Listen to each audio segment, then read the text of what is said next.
खंडू द्या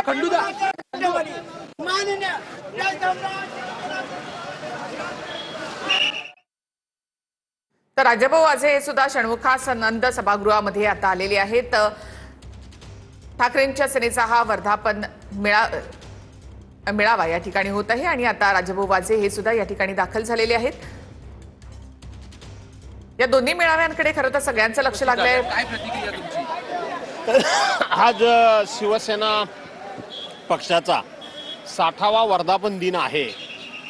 या देशामध्ये अनेक पक्ष निर्माण झाले, अनेक पक्षांची स्थापना झाली, परंतु आज देशामध्ये सगळ्यात जुना पक्ष जर कोणता असेल तर हा हिंदू हृदय सम्राट शिवसेना प्रमुख मान्य बाळासाहेब ठाकरे यांचा शिवसेना हा पक्ष जुना पक्ष आहे।